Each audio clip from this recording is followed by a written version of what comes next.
and welcome to our lifetime training video on series. We're going to go over how to set up a series, assign points, get results, and more. Let's start with talking about events, because you need to have completed events before you can score a series. So the idea of a series is that you're going to run multiple races or events. You're going to complete them, and each one of those events is going to have a podium or a winner. You're then going to assign points to those people. So a first place guy might give you 100 points, second place might give you 90, or so on and so forth. You're going to assign points based on the podium, based on the winner of each event. And then as you tally it up, you'll figure out who your overall winner is across several events. So here I am in Lifetime right now looking at the events section. So I clicked on events. I'm not in a particular event. I'm just looking at the listing of events. I've created three. I've created two oval races, one that we ran on the 1st and one that we ran on the 15th. And I have an indoor carpet track as well that I ran a race on the 8th.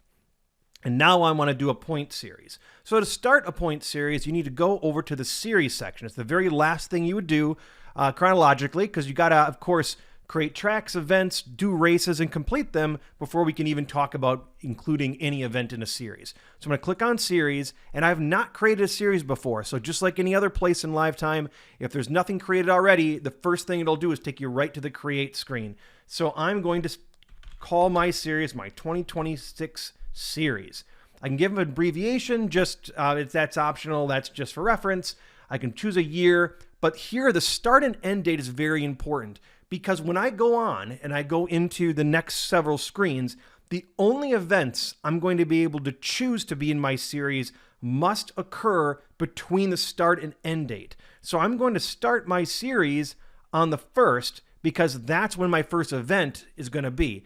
And if I'm going to be running races until the end of summer, I need to make sure my end date goes all the way to the end of the summer. So I'm going to say September 1st.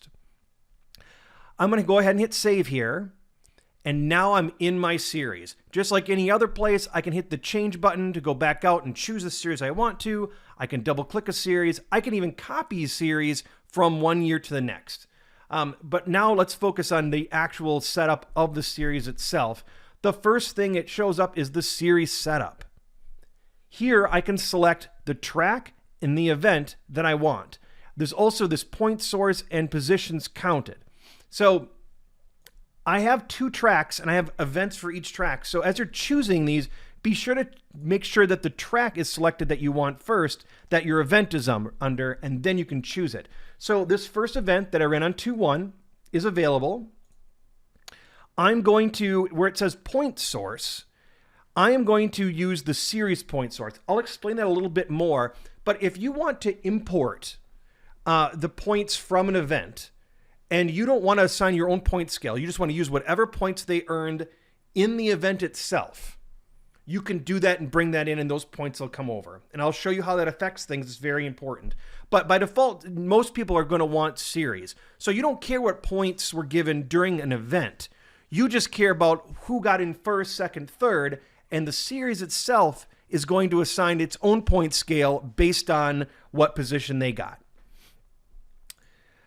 And then also positions counted, I'm going to count everybody in the event. You can filter it to just be in the top main and not care about anybody else, but we're going to say per event, everybody in the event will be counted in our series. Then I can go ahead and hit add event, and you'll notice the event gets added to my list of events. So I could run 1,000 events in the next month, but I get to pick and choose which ones I care about for the series by doing this, by adding them into this list. Only the events that are added into this list are going to be considered for points for the people that are in our series. So you can see I added it in here. It confirmed the date. It confirmed it's complete. If an event is added, you can add events into the series that aren't done yet. But until they are, there's not going to be any results to get points for. So make sure that it's checked as complete if you intend to bring in points. Here's a good side note. If you don't know yet if why an event is complete. So if you bring the event in and this check mark isn't checked, and you're going, well, wait a minute, I thought I ran every race in that event. The way you can check to make sure an event is complete is to run the final result report for an event. So I'm going to go back to the events here. I'm going to open up my Oval Racerama 1. And what you're looking for here is to go to the timing results and view final results. Every event that is absolutely completed will give you a final result report. If you open the event, try to run this report, and it tells you, wait a minute, I can't give you the final results yet, that's why it's not complete. And usually it'll tell you, here are the round and races that you still need to close in order to complete. So run this to determine what the final results are. It's a good double check to compare it for points. But also, if you're just wondering why isn't it complete, run the report and the system will tell you. So I'm going to close this out, go back to the series menu at the top, and reopen my series, and we'll continue talking here. So I've added this event, and you'll notice it's in this list. You can change that source and how you want the points to come over from here as well. So if you screwed up when you were adding it in or change your mind and want to see what the difference is, you can adjust these drop downs here as well before you refresh your results. This last thing I'll point out as well is a point multiplier. Every event, you'll get the same amount of points, but if you have a double points weekend, or maybe your final race is worth 3 times the points, you can put this point multiplier here, and when it calculates points, it'll give them that much more based on that event. So here's where you can do the multiplier. Now, one thing that tends to screw up a lot of people right out the gate is down here, the drops. Right now, no event gets dropped, so everyone gets as many points as they can get, and you move on. If in your head you're going, well, our series is going to drop one race, and if I were to go here right now and say drop the lowest one, and then I generate the result, you're not going to get any results for everybody. Because you've told the system right now that you're going to drop the lowest one event. There is only one event, so no one gets any points. So if you eventually intend to, by the end of the series, do the drop, you should start with setting it at 0, but then at some point along the way go, okay, now we're going to update the report and we're going to include the drop so people have an idea of when you have the drop where they end up. Then go back here, change this, and then refresh the result again. So just keep that in mind. Don't set this immediately unless you don't want to see any points for your first round. So I'm going to set this back to 0, but just keep that part in mind. Okay, so I'm going to add a couple of more events here as well. So I'm going to add, we had a second oval race on the 15th. I'm going to add that as well. And then I'm going to change tracks, go to my indoor track, and add my carpet event as well and add it. So here it is, all my events in order. All right, now the next thing is to go to the point setup. In the point setup, I can choose the points I'm going to award for people based on how they qualified, based on how they finished the entire event, and we have some bonus additional items you can add.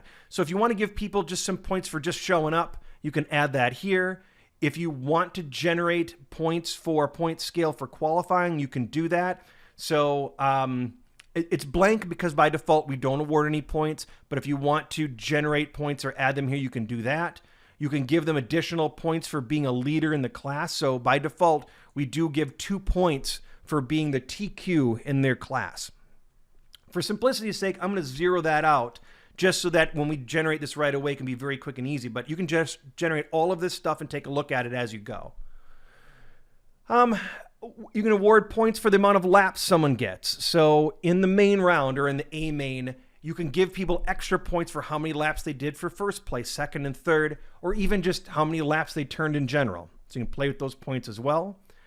And then here is the general default of where we see a lot of people point scales in what they run, where every event that you bring in, whoever becomes first place gets 100 points, seconds 97, 96, 95, and on the way down. You can, of course, edit any of these values as you want. You can change this and have it generate a whole new scale that you can then edit afterwards as well, so on and so forth.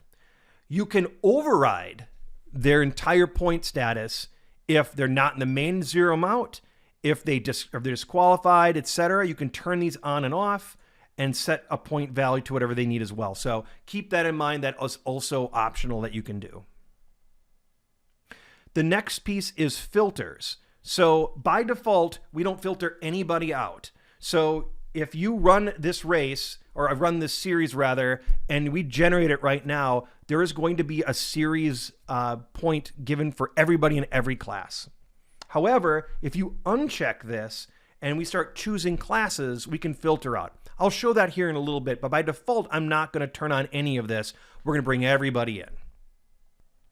Okay, so now let's click on the Results tab, and what you'll find is that the system has already generated some series points based on the information you put in. So whenever you added a event or change a setting on the series setup, the system did change the numbers. Now, it doesn't always refresh for everything, so it's never a bad idea on this tab to go and click Refresh All to make sure that the latest information is shown. Now, so let's take a look at what we've got. So we've got Cam, Eric, Corey, and Brandon for mod. We have Cam, Eric, Corey, and Brandon for spec. And we have those same 4 people for World GT. It is in the order of points. So 197, 195, 192. Now here's something interesting, 97. So that looks odd. Why does Brandon have such a lower number than everybody else? So let me click on Brandon here and take a look at what's on the right-hand side. So as you click any driver, on the right-hand side, it shows you where do the points come from. How do we get to 97? Or how do we get to 197? I'm going to click on Cam, and you're going to notice there's 2 records here. So Cam has a result in outdoor oval track for Racerama 1 and 2, but Brandon only has 1. That's interesting. I'm going to go back to that event. So I'm going to go to Oval Racerama 2, go back to the event, go to Racerama 2, go to drivers, go to Brandon, and notice, oh, Brandon wasn't registered for that event. So this is right. Brandon didn't race in the Racerama 2. And so when I go to series and I go to the results, that's why Brandon only has points for the first round. Now, in addition, you're noticing that on World GT, there's only 100 and there's only 1 here. World GT was only run for that 1 carpet race. So we only had 1 race to score. So that's here as well. So the points are going to be based on what events you select and how many races out of those that each of your drivers raced. If you don't want somebody to be in an event, like let's say, well, you know what, Brandon just came for fun. He's not interested in being scored for the event any longer. You can hit the left button right here to remove that person from this series.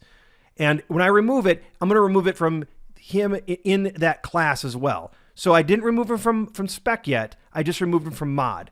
But if I click on this in spec as well, now he's gone. Once you've marked a driver as being removed from the series, no matter how many new events you add, no matter how many times you refresh, that person will no longer show up in the standings. But if that's a mistake, you can change it. So notice right now the filter is showing active all. So if I want to click on removed, now it's showing me all the people that you've removed from the series. So we've detected that these people are part of the events you added, but we are actively not showing them in the series points. So I can click on the remove filter and use the plus to put him back in, then go back to active. And now Brandon, once again, is showing in spec and mod, and he will show up in the series standing. Now, let's say you want to remove, you just don't want a certain class to be in the series at all. That's where filters can be helpful. I'm going to click on filters, and when I click on filters, I'm going to tell it I only want certain classes to be a part of my series. So I'm clicking on filters, I'm going to uncheck the race class filtering, and I'm going to add the series that I want to keep, in the series. So I'm going to add mod, and I'm going to add World GT. So the system, as soon as I leave this tab, is going to filter out all the classes except for mod and World GT. So I'm going to click on results, mod and World GT are here, and now notice that when I go to removed, spec is here. It will continue to do this every time you refresh unless you go back to filters and maybe remove the filtering altogether. But this is a quick way that you can just set it up once, and no matter how many new events you have, no matter how many times you refresh, it will only keep the classes that you indicate. Remember too, you can always, people are never deleted forever. They're just removed. So you can always go here and add them back and work that way. But filters specifically, you definitely want to turn them off unless you want to continue to filter them. Once you have your series looking the way you want, there's a whole nother section called reports that you can click on as well. And you can turn on and off all sorts of options here. Then click on View Report. And here is an in-depth look at my series points and what was used to make that up. So you can see every event. It'll show the date for that event. It'll give the amount of points. It'll even indicate if they were TQ in that round with an asterisk. You can go in here and you can turn on different options to show different things as well. So play around with these check marks and kind of figure out the way you want it. You can also export the report to Excel. So if you want to be able to edit something yourself or tweak it or change how it looks, that's possible as well. So one other thing I want to point out is that the point scale that we're applying right now, the 197.96, is totally based on how we told the system that we wanted to apply it in the point setup.